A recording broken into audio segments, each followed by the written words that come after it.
Frères et sœurs, bonjour et bienvenue à 5 minutes avec Dieu. Et le thème d'aujourd'hui c'est « Nous avons tous besoin des autres ». Donc sans plus tarder, nous partons dans le livre de Jean 5, 6. Il est écrit « Mes serviteurs seront avec les tiens et je te paierai le salaire de tes serviteurs tel que tu l'as fixé. Car tu sais qu'il n'y a personne parmi nous qui s'entende à couper les bois comme les Sidoniens. » Roi 5, 6.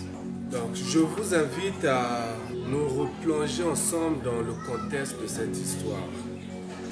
Donc Hiram, le roi de Tyr, avait envoyé une délégation auprès du roi Salomon. D'accord, j'arrive. Merci. Donc je disais, Hiram, le roi de Tyr, avait envoyé une délégation auprès du roi Salomon pour le féliciter de sa nomination.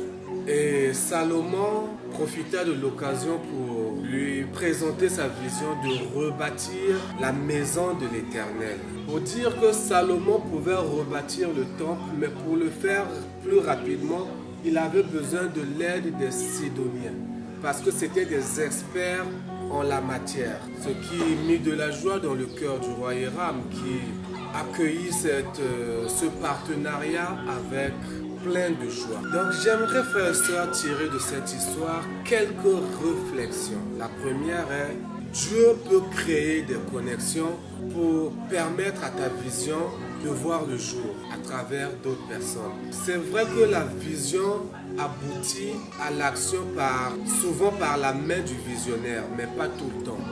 Ta vision peut aboutir à travers les gens qui t'entourent, mais pas n'importe qui. Il faut s'entourer des meilleurs. Celui qui est meilleur dans ce domaine, laisse-le faire le travail à ta place.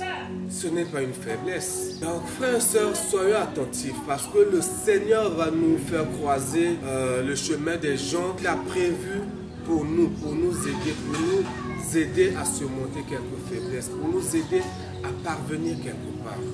Mais nous devons reconnaître ces bonnes personnes dans notre vie. Donc c'est pour dire, parfois il faut partager sa vision à d'autres personnes. Ton prochain peut t'aider. Donc la deuxième, c'est qu'il faut savoir reconnaître ses limites. Vous voyez, il y avait beaucoup de personnes en Israël. Mais s'il s'agissait des bûcherons, la spécialité c'était donnée aux Sidoniens. Donc dans ce domaine, pour bien bâtir le temple de Dieu, il fallait qu'il fasse appel aux Sidoniens, pas des gens en Israël. L'esprit d'équipe. Aujourd'hui dans nos églises, qu'est-ce qu'on trouve? Retrouvons-nous cet esprit d'équipe? Un membre qui arrive avec un talent, est-ce que les anciens de l'église vont lui céder la place, lui laisser la place de servir aussi l'Éternel par ce talent? Non. Nous trouvons bon bloquer les frères qui ont les talents dans les églises. Et la deuxième, c'est de savoir reconnaître ses limites. Vous savez, en Israël, il y avait plein de gens de qualité qui pouvaient faire le travail. Ils ne pouvaient pas le faire mieux que les Sidoniens. Frères et sœurs, c'est l'humilité d'abord. Ce n'est pas facile de laisser sa place à quelqu'un de plus expérimenté dans le même domaine. Même en étant frère, on se crée des jaloux. Il y a la jalousie. Parce que là, il est question de visibilité. L'autre aura plus de visibilité ou l'autre aura plus d'argent. Non. Regardons d'abord à la qualité du service rendu à l'Éternel.